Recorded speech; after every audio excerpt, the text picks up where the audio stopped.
Video பார்க்குற எல்லாருக்குமே வணக்கம்.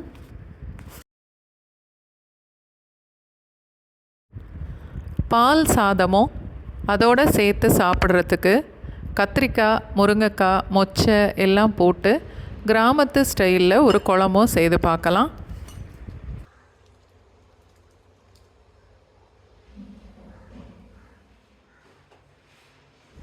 பால் சாதம் செய்கிறதுக்கு 1/2 கப் அளவுக்கு பச்சரிசி, அரிசியை நல்லா கழுவிட்டு 2.5 கப் அளவுக்கு நான் இப்போ பால் சேர்க்குறேன். பச்சரிசிங்கிறதுனால 2.5 கப்பு சேர்த்தாலே போதும்.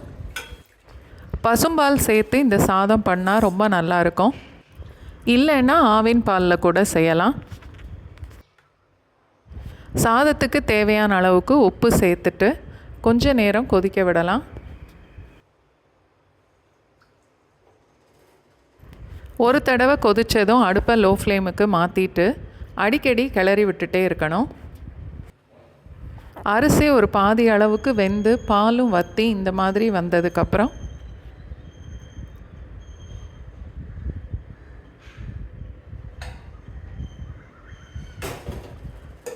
குக்கரை மூடிட்டு ஒரே ஒரு விசில் வச்சுட்டு அடுப்பை ஆஃப் பண்ணிடலாம்.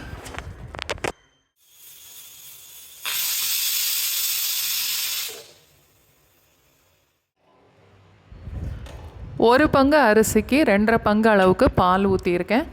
வேணும்னா 3 பங்கு அளவு கூட சேர்த்துக்கலாம். பால் சாதம் நல்லா வெந்து ரெடி ஆயிருச்சு.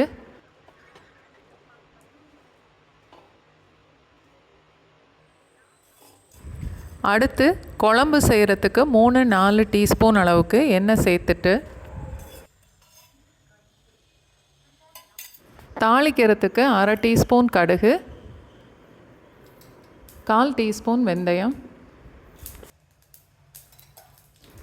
2 கத்திரிக்காய், 1 முருங்கைக்காய், 15 சின்ன வெங்காயம், 2 கொத்து கருவேப்பிலை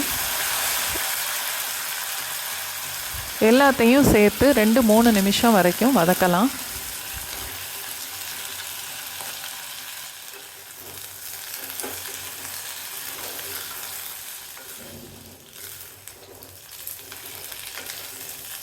காய் இந்த அளவுக்கு வதங்கினதுக்கப்புறம் 1/2 கப் அளவுக்கு ஃப்ரெஷ்ஷான மொச்சப்பயிறு குக்கரில் வேக வச்சுட்டு தண்ணியை வடித்து எடுத்துகிட்டு வச்சுருக்கேன். அதையும் சேர்த்துட்டு 1/2 டீஸ்பூன் அளவுக்கு குழம்பு மிளகாத்தூள், குழம்பு மிளகாத்தூள் இல்லைன்னா சாம்பார் பொடி கூட சேர்த்துக்கலாம். குழம்புக்கு தேவையான அளவுக்கு உப்பு, ஒரு நெல்லிக்காய் அளவு புளி எடுத்து கரைச்சி வச்சுருக்கேன். 1 கப் அளவுக்கு இருக்குது, அதையும் சேர்த்துடலாம்.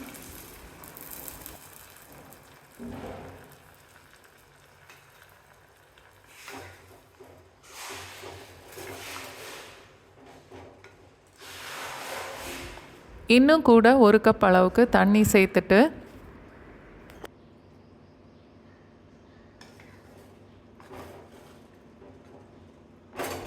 நல்லா கலந்து காயெல்லாம் வேகிற வரைக்கும் மூடி போட்டுடலாம்.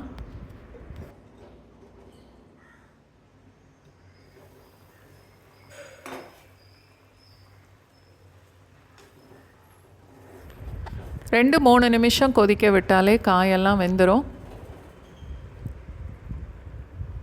2 டேபிள் ஸ்பூன் அளவுக்கு துவரம்பருப்பு, கொஞ்சம் மஞ்சத்தூள் சேர்த்து குக்கரில் வேக வச்சு எடுத்திருக்கேன். அதையும் குழம்போடு சேர்த்துடலாம்.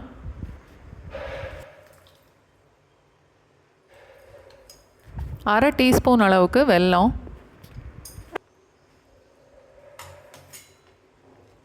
இன்னும் ஒரு 2 நிமிஷத்துக்கு மூடி போட்டு கொதிக்க விடலாம். எல்லாம் சேர்ந்து 2 நிமிஷம் நல்லா கொதித்ததுக்கப்புறம் இன்னும் 1 டீஸ்பூன் அளவுக்கு குழம்பு மிளகாத்தூள் சேர்த்துட்டு